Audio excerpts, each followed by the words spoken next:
Now, there's a British title fight taking place on the undercard of the David Price against Sam Sexton fight of the weekend, and it's an interesting fight. Interesting because of who's not in the opposite corner. In one corner, the champion Ashley Theophane used to fight for the All Stars on Akai's club. Yep.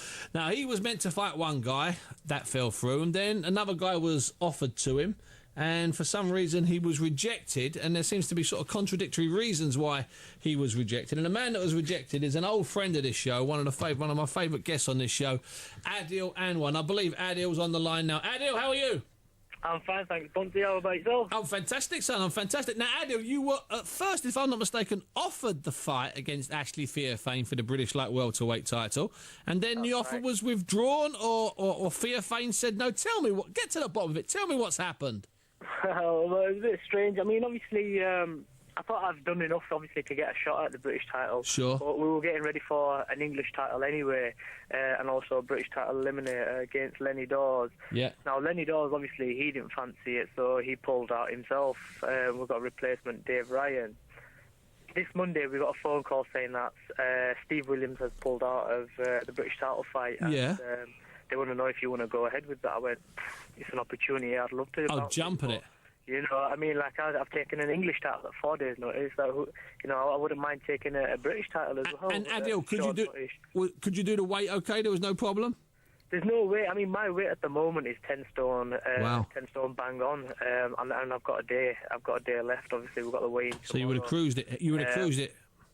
I would have cruised the weight. Yeah, the weight's not an issue. It's just unfortunate that we put the offer down and they turned around and declined it. I mean, they says that no, obviously that fight's worth a bit more money than what the purse bids have gone in for it. But it's clearly something they didn't fancy. But you know, I can understand why he's done it that way. You know, it's a risky fight for him if he takes it again. But it seems that Ashley Theophane, who learnt his trade in America the hard way, so it's not a criticism of him. It seems that there's a bit of a contradiction because he A, wanted more money to fight you, and then B, said that you weren't really a fighter of the highest calibre, which seems to be a contradiction in terms, doesn't it? Exactly. I mean, that's what frustrated me, really. I mean, because then he turns around on one of his interviews and says that, well, he trains out in America with the top fighters, and then only to come back to the UK to fight the likes of Adil Anwar, Curtis Woodhouse, blah blah blah. Which was a bit like, all right, okay, fair enough, we're not at that level, but you know, I believe I am. And he's clearly, obviously, seen me at prize fighter, and he knows it's a risk. Well, you know what, Adil, it just doesn't make a lot of sense. And I know Ash. I mean, the only thing I could say is that he was training for one guy in one style, and then suddenly he's got you. And this is no disrespect to you, but I'd want to train for you if I was fighting you. I'd want to train. I'd want to train against people that are like you. To be honest with you, Adil, I mean, I'm being honest. I'm being straight with you. So I can see in some ways why Ash has done it. What I think.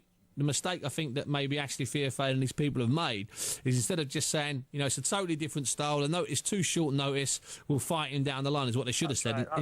That's my gut feeling, mate, you know? Exactly. I mean, if they turned around and said that, okay, fair enough, and, you know, I'd shake his hand and say, you know, actually, it's a wise decision. You know, I don't believe you moving on. But it was just obviously the term, just a misconception, I guess. Just where you know what, you've been absolutely straight there, and you're so right. If he'd have just phrased it differently, you, as you say, you would have walked up, shook his hand, and said, "We'll do it later on. Don't worry." And we'll see how we go then. He's gonna relinquish his title if he wins it on Saturday, and then hopefully look at European stages. Who knows? We might even bump into each other at European stages. Well, listen, you ain't going away. He ain't going away. You're going to fight each other. Listen, Adil, it's always a pleasure to talk to you. Brilliant. Pleasure to talk to you as well, Bunty. See you later, Adil Anwar. It's Adil Anwar there, one of my favourite fighters. He's entertaining, he's awkward, and I tell you what, you don't fight him unless you're prepared, do you, Ronnie, in all fairness? And you've got to prepare for him. You've got to train especially for him. Yeah. And the thing about Ashley Theophane, he is very thorough, and he's a bit like Julius Francis in the fact that he's gone everywhere to learn his trade, and he's gone under the radar a little bit, but is a really solid old-fashioned pro. He is a solid old-fashioned pro, and he's a better fighter. He's a better fighter than maybe some people think, and And the mistake he made here, I think, just to go over it again, is by actually sort of talking about how he didn't want to fight him because he wasn't high profile enough. Well, that's rubbish. The bottom line, he didn't want to fight him because he's too awkward. He's a defensive bit of a master, Adil. I wouldn't fight him at short notice. Oh, no chance. Ronnie,